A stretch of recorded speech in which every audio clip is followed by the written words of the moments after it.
Hello दोस्तों, कैसे हो? तो दोस्तों आज के इस नए वीडियो में आप सबका स्वागत करता हूं। तो दोस्तों आज के इस नए वीडियो में लोग बात करने वाले काउंटी चैंपियनशिप के नेक्स्ट मैच के बारे में, जो कि होने वाला है सरे और नॉर्थम्पटनशायर इन दोनों टीमों के बीच में। दोस्तों ये मैच दोपहर को 3:30 बजे स्टार्ट होगा। वेन्यू होने वाला है केनिंगटन ओवल, लंदन।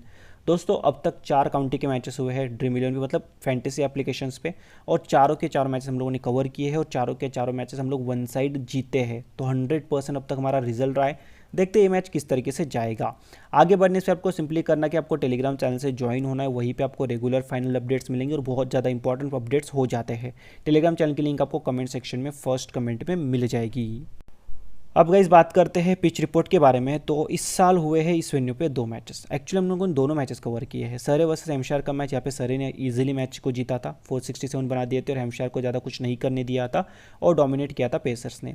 फिर नेक्स्ट मैच होता समरसेट वर्सेस सरे, ये भी हम लोगों ने कवर किया था आई थिंक, और सरे ने इस मैच को जीता था। इस मैच में देखोगे तो रन ठीक ठाक बन रहे थे, 337, फिर 308, फिर 207, फिर चेस कर लेता सरे ने लास्ट डे में आके 239 बना दिए थे। फिर से पेसर्स को यहाँ पे विकेट्स मिली थी, ठीक है।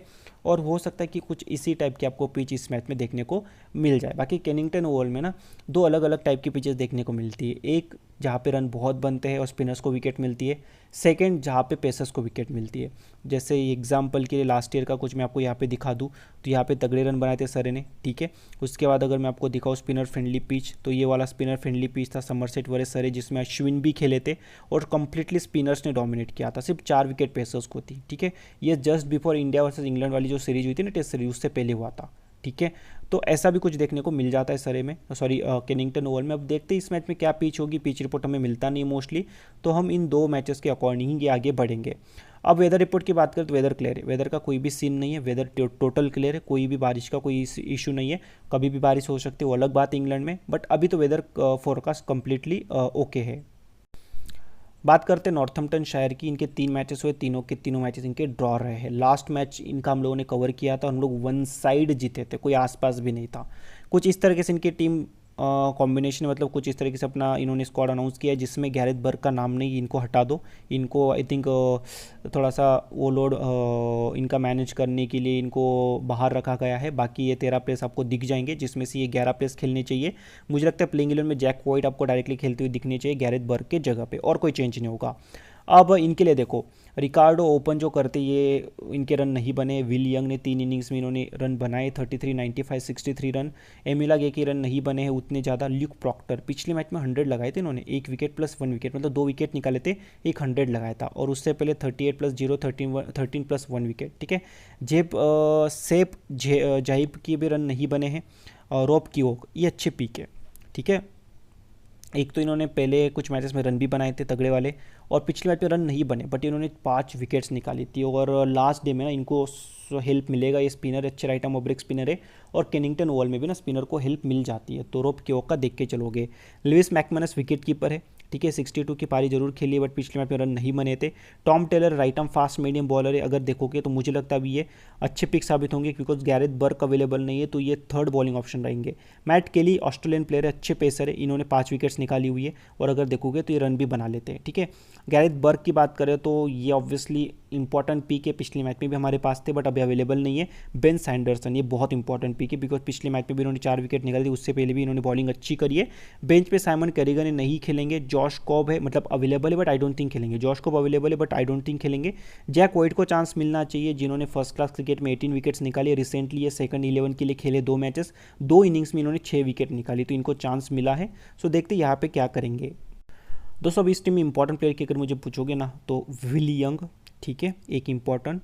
Luke Proctor the second one, ड्रॉप क्यूक the third one, and the bowling section में Ben Sanderson the fourth one, Matt Kelly is the fifth one. ये जो 5 ऑप्शन है ना, ये 5 ऑप्शंस में से आप लोग एटलीस्ट 4 ऑप्शन स्मॉल लीग में तो लेके ही चलो, ठीक है। बट ये 5 ऑप्शन स्मॉल लीग के लिए इंपॉर्टेंट है। इनके अलावा ग्रैंड लीग में फिर आप जैक वाइट को ट्राई करना, टॉम टेलर को ट्राई करना, ठीक है। और बस यही मैं आपको रिकमेंड करूँगा, ठीक है। बात करते हैं सरे की। सरे ने खेले 4 मैचेस, 2 ड्रॉ हुए, 2 जीते। जो इन्होंने 2 मैचेस जीते ना, केनिंगटन ओवल में ही जीते हुए, ठीक है। कुछ इस तरह से इन्होंने 15 प्लेयर्स का अपना एक्चुअली स्क्वाड अनाउंस किया हुआ है। अब पिछले मैच में पता क्या हुआ था, पिछले मैच में खेले थे Colin de Grandhomme, Daniel Worrall है I think Australian player, if I am not wrong. Colin de Grandhomme है न्यूजीलैंड प्लेयर, आपको तो पता ही है, ठीक है। अब कॉलिन डी ग्रैंडहोम खेले, डैनियल ओवरऑल खेले, तो इन्होंने पिछले मैच में ड्रॉप किया था जिमी ओवरटन को। जिमी ओवरटन पिछले मैच में खेले नहीं थे, ठीक है। तो देखते जिमी ओवरटन इस मैच में खेलते या नहीं खेलते, इंपॉर्टेंट पीक है मेरे भाई, ठीक है। तो देखते अभी क्या ही चेंज होगा, और कोई चेंज एक्सपेक्टेड नहीं है।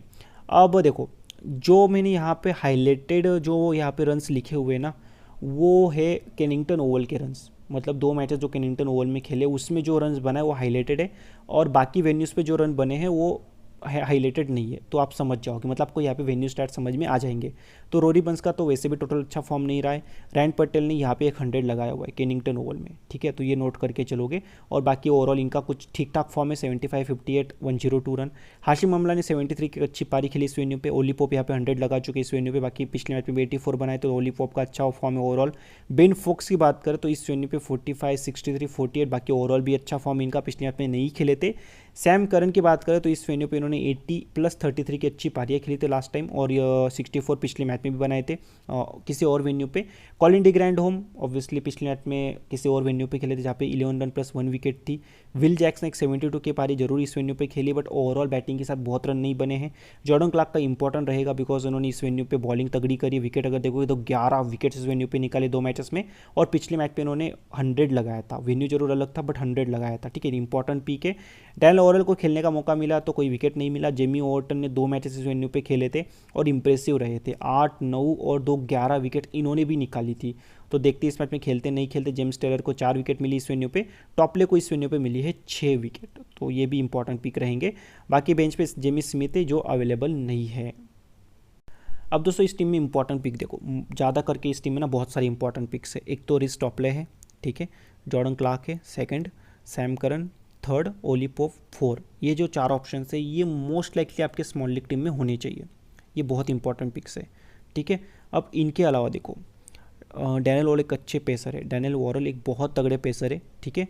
कॉलिन डी ग्रैंडहोम आपको पता है right arm batsman, right arm medium bowling कर लेते हैं और ये आपको दोनों जगह पे पॉइंट देते हैं। ये आपके लिए गेम चेंजर पिक है इस मैच के, तो ये 2 पिक्स, ठीक है, ये गेम चेंजर पिक्स बन सकते हैं आपके लिए।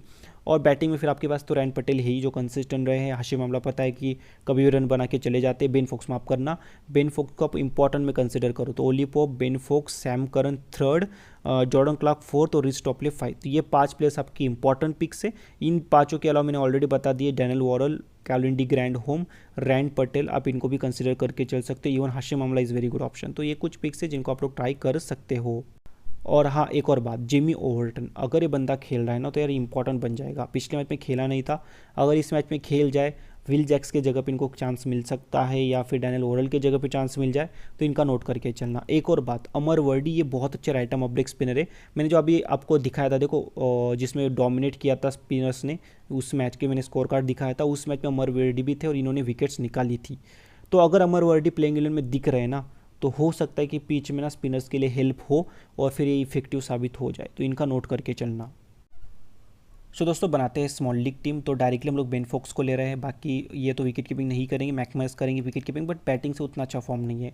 बैटिंग सेक्शन में चलते हैं, विल यंग, ओली पोप और फिर हाशिम अमला, रोरी बंस, इन दोनों में से कोई एक आपको लेना है। ये दोनों तो हम लोग को लेने ही के लेके ही चलने। हाशिम अमला और रोरी बंस दोनों में से कोई भी ले लो, मैं हाशिम अमला को प्रेफर कर रहा हूँ, बाकी Rory Burns is very good option, हो सकता है कि लंबी पारी खेल जाए। एमिला गे, जेब भी खेलेंगे बट मैं स्मॉल लीग प्रेफर नहीं करूँगा, ग्रैंड लीग ट्राई कर सकते हो हाशिम अमला की जगह पे। चलते हैं ऑलराउंडर सेक्शन। सैम करन को मैं ले रहा हूँ, गाइल बग अवेलेबल नहीं है, प्रॉक्टर को मैं ले रहा हूँ, ऐसे मैं लेना नहीं चाहता हूँ, मुझे लग रहा है कहीं ना कहीं इस मैच में फ्लॉप हो जाएंगे, बट अब सेफ ऑप्शन है लेके चलेंगे। और कीवॉक को मैं ले रहा हूँ, जरूर सिलेक्शन कम है बट मुझे लगता है प्रॉक्टर से ज़्यादा इंपॉर्टेंट कीवॉक है इस मैच में, बिकॉज ये स्पिनर थोड़ा बहुत स्पिनर को यहाँ पे हेल्प मिलता है, तो यहाँ पे ये वो विकेट्स निकाल सकते प्लस ये रन भी बना सकते। तो ये 3 ऑप्शन मैंने ले लिए ऑलराउंडर सेक्शन में। रैन पटेल को एक्चुअली लिया जा सकता है, थोड़ा पार्ट टाइम बॉलिंग करते बट मोस्टली बैटिंग से पॉइंट देंगे। विल जैक्स से बैटिंग प्लस बॉलिंग दोनों कर देते हैं, ठीक है, और इस वेन्यू पे विकेट्स भी निकाल सकते हैं, यहाँ पे स्पिनर को थोड़ा हेल्प मिल जाता है, तो इनका नोट करके चलना है, गेम चेंजर बन सकते हैं। Tom Taylor third bowling option रहेंगे, नॉर्थम्पटनशायर के लिए ट्राई कर सकते हो। जॉश को आई डोंट थिंक खेलेंगे, कैमरन स्टिल भी मेरे हिसाब से नहीं खेलेंगे। Bowling section, Jordan Clarke, Ben Sanderson और रिस टॉपली, ये 3 बॉलिंग ऑप्शंस मैंने ले लिए। अब देखो आपके पास से जेमी ओवरटन अगर खेल रहे तो डायरेक्टली हम लोग इनको ले लेंगे, ठीक है। देखो उससे पहले मैं आपको बता दूं तो ये 10 प्लेयर की मैंने टीम बनाई है, जो मैंने आपको बताए थे 5-5 इंपॉर्टेंट प्लेयर्स दोनों टीम्स के, तो मैंने यहाँ पे सरे के 5 इंपॉर्टेंट प्लेयर्स कवर कर लिए। 6 मुझे कवर करना पड़ा हाशिम अमला, बिकॉज बैटिंग सेक्शन में कोई और ऑप्शन नहीं था, थर्ड बैटर हमें लेने ही थे। और 4 मेन प्लेयर्स हम लोगों ने ले लिए नॉर्थम्पटनशायर के। अब फाइनल प्लेयर हमें लेना है, तो देखो अब कॉलिंडी ग्रैंड होम का नाम अभी अपडेटेड नहीं है ड्रीम 11 पे, पर जैसे अपडेट हो जाएगा, मुझे लगता है टॉस से पहले हो जाएगा, तो नॉर्थम कॉलिंडी ग्रैंड होम को मैं डायरेक्टली मेरी स्मॉल लीग टीम में ले सकता हूँ। ठीक है, उसके अलावा अगर जेमी ओवर्टन खेले तो डायरेक्टली जेमी ओवर्टन टीम में आ जाएंगे। मैट केली डिफरेंशियल पिक, बिकॉज अभी काइल बर्ग अवेलेबल नहीं है, तो सैंडरसन के साथ मैट केली ही न्यू बॉल के साथ स्टार्ट करेंगे, और फिर आपके लिए बहुत सॉलिड डिफरेंशियल पिक है। ऑस्ट्रेलियन प्लेयर है, बैटिंग भी अच्छी कर लेते हैं और आपके लिए गेम चेंजर बन सकते हैं। ठीक है, केमारोच नहीं खेलेंगे, केरिगन आई डोंट थिंक इनको चांस मिलेगा, और यहाँ पे खेलने वाले हैं Jamie White, Jack White actually, ये जैक वाइट खेलेंगे, डैनियल वॉरल खेलेंगे। दोनों देखो कितने नीचे, मतलब कोई भी इनकी तरफ फोकस नहीं कर रहा है। ये आपके लिए ग्रैंड लीग डिफरेंशियल पिक्स, ये आपका पूरा ग्रैंड लीग इधर से उधर कर सकते हैं। इनको आप लोग जरूर ट्राई करना, डेफिनेटली ट्राई करना। ठीक है, उसके अमर वर्डी अगर प्लेइंग 11 में दिख जाए तो समझ लो कि यहाँ पे स्पिनर्स को हेल्प है, तो फिर हम अमर वर्डी को प्रेफर कर सकते हैं, ये बात याद रखना। ठीक है, और कोई मुझे यहाँ पे खेलता और नहीं दिख रहा। गस हटकिंसन अवेलेबल है, बट आई डोंट थिंक खेलेंगे। अब फाइनल प्लेयर मैंने ऑलरेडी बता दिया आपको, या तो मैं जेमी वॉर्टन को लूँगा, या तो मैं कॉलिंडी ग्रैंड होम को लूँगा, या तो मैं मैट केली को लूँगा। इन तीनों में से मैं कोई एक को लूँगा। अगर ओवर्टन या फिर कॉलिंडी ग्रैंड होम खेल गए तो इन दोनों में से कोई एक हम लोग प्रेफर कर लेंगे। हो सकता है हम लोग दोनों को प्रेफर कर ले बाय ड्रॉपिंग ल्यूक प्रॉक्टर, ये मैं कर सकता हूँ एक्चुअल में। ठीक है, तो ये बात याद रखना। बट राइट नाउ ये मेरे 10 प्लेयर बनते हैं, 11 प्लेयर का मैंने आपको ऑप्शन दे दिया है, तो हम लोग क्या प्रेफर करेंगे वो देखेंगे कि प्लेइंग 11 क्या बनती है सरे की, उसके अकॉर्डिंग फाइनल प्लेयर का हम लोग डिसीजन लेंगे। कैप्टन वाइस कैप्टनसी के लिए मैं कंसिडर कर रहा हूँ जॉर्डन क्लार्क को, सैम करन को, ओली पोप को। ये तीन ऑप्शंस मेरे माइंड में हैं, इन तीनों के में से ही मैं किसी न किसी को कैप्टनसी दूँ, वाइस कैप्टन करूँगा। राइट नाउ हमें के अभी के लिए जॉर्डन क्लार्क को कैप्टनसी देते हैं। मैंने हर सरे के मैच में जॉर्डन क्लार्क को ही कैप्टनसी दी, तो मैं उसी को ही दे के चलूँगा। वीसी में मैं थोड़ा कंफ्यूज हूँ ओली पोप के साथ, सैम करन के साथ। देखो दोनों प्योर बैटर ही कंसिडर करो, बिकॉज सैम करन को ज़्यादा बॉलिंग मिली नहीं है, ओली पोप तो वैसे भी बैटर है इस वेन्यू पे ना कहीं एक बड़ी पारी खेल सकते हैं ओली पोप इस मैच में, तो नोट डाउन कर लेना ये। तो इन दोनों में से आप जिससे को भी विसी करना चाहो कर लो। मैं अभी के लिए सैम करन के साथ सेफ जा रहा हूँ, बिकॉज मैक्सिमम पब्लिक कैप्टनसी दे रही है, तो हम लोग वाइस कैप्टनसी दे के चल जाते हैं। तो ये हो गए मेरे captain vice captain for small league. ठीक है, देखो अब तक हम लोगों ने 4 के 4 मैचेस जीते हैं, तो हो सकता है कि एक लो ऑफ एवरेज इस मैच में बन जाए, और हो सकता है कि कुछ प्रेडिक्शंस की वजह से हमारा मैच खराब हो जाए। तो आप अपने डिसीजंस बिल्कुल ले सकते हो, फाइनल कॉल आपके रहेंगे 11th प्लेयर का प्लस कैप्टन वाइस कैप्टनसी का। ओली पोप आपके ग्रैंड लीग कैप्टन होने ही चाहिए, और अगर आप थोड़ा सा रिस्क ले सको सैम करन की जगह पे ओली पोप को भी वाइस कैप्टन कर सकते हो स्मॉल लीग में। But grand league captain Ollie Pope, grand league captain Ben Foakes, grand league captain Jordan Clark, Sam Curran, Rob Keogh, ये आपके होने चाहिए। फाइनल प्लेयर का क्या करना है ये हम लोग टेलीग्राम पे सोचेंगे टॉस के बाद, दोनों टीम्स के प्लेइंग 11 के बाद। तो टेलीग्राम चैनल से जरूर ज्वाइन हो जाना। टेलीग्राम चैनल की लिंक आपको कमेंट सेक्शन में फर्स्ट कमेंट में मिल जाएगी। दोस्तों वीडियो पसंद आएगा वीडियो को लाइक कर दो, यूट्यूब चैनल को सब्सक्राइब नहीं किया जल्दी से सब्सक्राइब करके बेल आइकन को जरूर प्रेस कर देना। Thank you so much guys for watching.